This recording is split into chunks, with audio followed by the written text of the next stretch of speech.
உறவுகளே, இன்னைக்கு வாங்க வித்தியாசமான சமையல் செய்ய போறேன். என்னன்னு பாருங்க.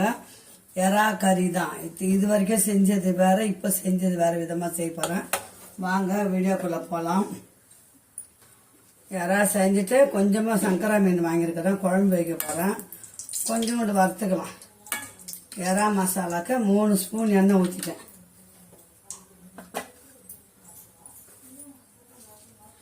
சவுண்டு கம்மி பண்ணுங்க, கொஞ்சம் கேட்குது. சோம்பை போட்டுக்கோங்க.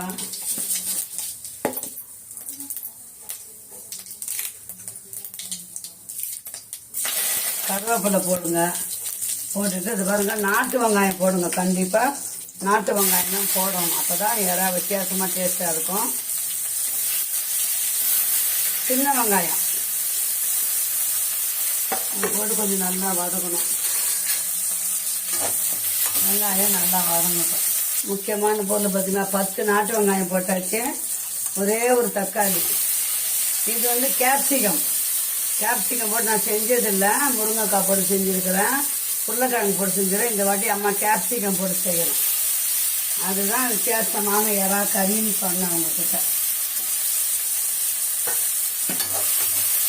இப்போ இது நல்லா வதங்கணும். வெங்காயம் தக்காளி வதங்க உப்பு போட்டுக்கலாம்.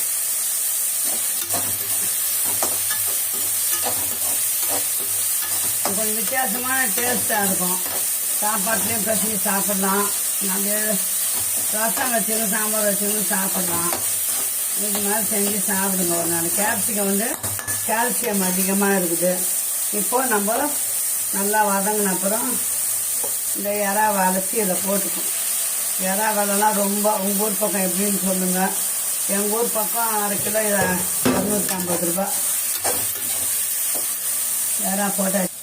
எப்படி பார்க்கவே கலர்ஃபுல்லாக இருக்குது பார்த்தீங்களா? தக்காளி ரெட் கலரு, எறா white colour, green colour, capsicum. இப்போ இந்த எறாலே தண்ணி விட்டு வரும். அதுக்கப்புறம் நம்ம மசாலா போட்டுடலாம். 2 நிமிஷம் அப்படியே விடலாம். இப்போ எறாவுக்கு தகுந்த நம்ம இஞ்சி பூண்டு பேஸ்ட்டு போட்டுக்கலாம். நான் மிக்சிலேருந்து அப்படியே தான் வழிச்சிட்டேன், அதனால் அதில் போட்டுக்கினேன். தண்ணி ஊற்ற வேண்டாம், இப்போதுக்கு தண்ணி ஊற்ற வேண்டாம். தண்ணி அதுவே தண்ணி விடும். நல்லா தண்ணி வெந்ததுக்கு அப்புறம் நம்ம மிளகாத்தூள், மஞ்சத்தூள், மசாலா போட்டு மூடி வைக்க வேண்டியதான்.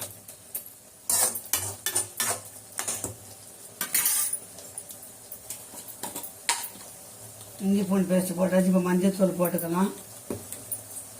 பெப்பர் பொடி போடுவேன். அந்த கேப்சிகம் போட்டதால வேண்டான்னு பார்த்தேன் பாருங்க. ஒரு 1/2 ஸ்பூனு மிளகாத்தூள், மசாலா போட்டாச்சு. அவ்வளோதான். இப்போ நம்ம அப்படியே பரட்டி விட்டு மூடிவிட போகிறோம்.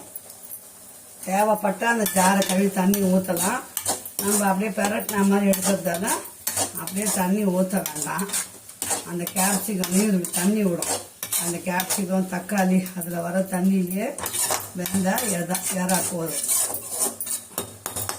வைக்க தட்டு போட்டு மூடி வச்சிடலாம். அவ்வளோதான். இதெல்லாம் கொத்தமல்லி தான் போடுங்க. நான் கருவேப்பிலை நிறைய போட்டிருக்கிறேன். நம்ம வீட்டு கருவேப்பிலை தான் போட்டுக்கிறேன். அவ்வளோதான். இதோட அது வாங்க அப்படியே இறக்கிடலாம்.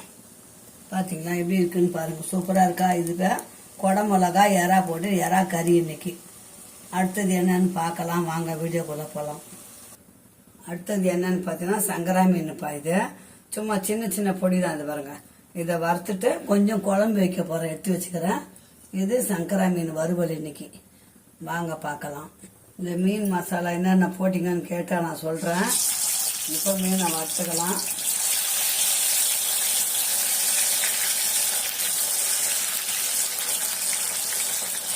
இந்த மீன் மசாலாக்கு என்னென்ன போடணுன்னா, மீனை கழுவி தண்ணி இல்லாமல் வடிகட்டி வச்சுட்டு லெமன் பாதி கொஞ்சிக்கோங்க, கான்சாஸ் போட்டுக்கோங்க. மீன் மசாலா கொஞ்சம் போட்டுக்கோங்க. இஞ்சி பூண்டு பேஸ்ட்டு போட்டுக்கோங்க. அப்புறம் கருவேப்பிலை பொடி இல்லை கொஞ்சம் போடுங்க. மஞ்சத்தூள், உப்பு திட்டமாக போட்டு பெசரி ஒரு 10 நிமிஷம் ஊற வச்சுருங்க. ஊற வச்ச பிறகு வறுக்கத்தா சூப்பராக இருக்கும். இதுக்குள்ளே மீன் பொரிக்கும் போது கருவேப்பிலை போட்டு நம்ம பரட்டி விடலாம்.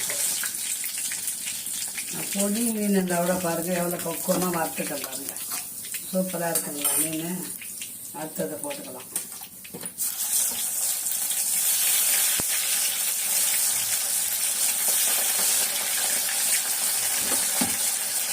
இன்னும் 5 நிமிஷம் வேகட்டும்.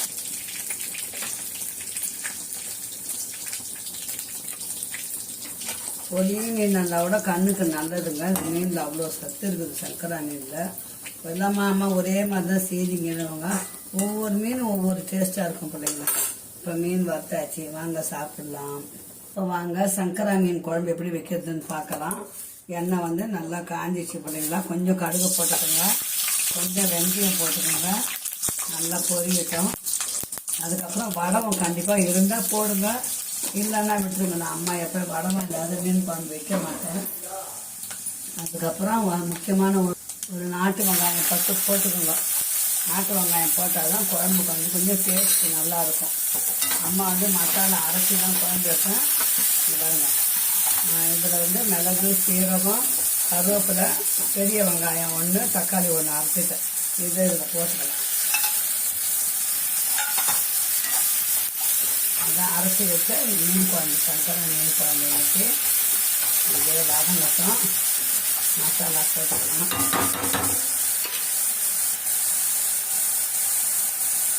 மஞ்சள் பொடி போட்டுக்கோங்க. மீன் மசாலா இல்லை இன்னைக்கு, அதனால் அம்மா வந்து சாதாரண வீட்டில் அரைச்ச மிளகாத்தூள் தான் போடுறேன். ஏன்னா நம்ம மிளகு போட்டு அரைச்சிருக்கிறோம், அதனால் காரம் கம்மியாகவே போடுங்க. அப்புறம் உப்பு திட்டமாக போட்டுக்கோங்க. நான் எல்லாமே எடுத்து வச்சுருக்கேன், பக்கத்தில் அடுப்பு கட்டியே வருவேன். இப்போது குழம்பு நல்லா மசாலா மிளகாத்தூள் பச்சை வாசனை போயிடுச்சுன்னு வச்சுங்களேன். அதுக்கப்புறம் நம்ம இந்த கரைச்சி வச்ச புளியை இதில் ஊற்றிக்கலாம். ஒரே தக்காளி தான். குழம்பு எப்படி இருக்குன்னு பார்க்கலாம் இன்னைக்கு. இப்போ பாருங்கள், மீன் குழம்பு கொச்சிச்சு நல்லா. சங்கரா மீன் தான், சங்கரா மீன் உள்ளே போட்டுக்கலாம். போட்டு ஒரு 2 நிமிஷத்தில் குழம்பு அடுப்பு ஆஃப் பண்ணிவிட்டு குழம்பு தட்டு போட்டு மூடக்கூடாது, கொஞ்சம் அப்படியே சைடில் விட்டுணும். அவ்வளோதான் பிள்ளைங்களா. சூப்பரான மீன் குழம்பு. இன்னைக்கு அம்மா வீட்டில் என்ன சமையல் பார்த்தீங்கன்னா, இறா குடம்பு மிளகா கறி பண்ணிவிட்டு மீன் வறுத்துட்டு சங்கரா மீன் வறுவல், சங்கரா மீன் குழம்பு. குழம்பு கொதிக்கட்டும், ஆஃப் பண்ணிடலாம் அடுப்பை. பாய் உறவுகளே, இந்த வீடியோ இதோட முடிச்சலாம். மீண்டும் நல்ல வீடியோ சந்திக்கலாம். பாய் உறவுகளே, பாய். அம்மா வீடியோ பிடிச்சிருந்தா சப்ஸ்கிரைப், லைக் பண்ணி ஷேர் பண்ணி கமெண்ட் பண்ணுங்கள் சேனலில்.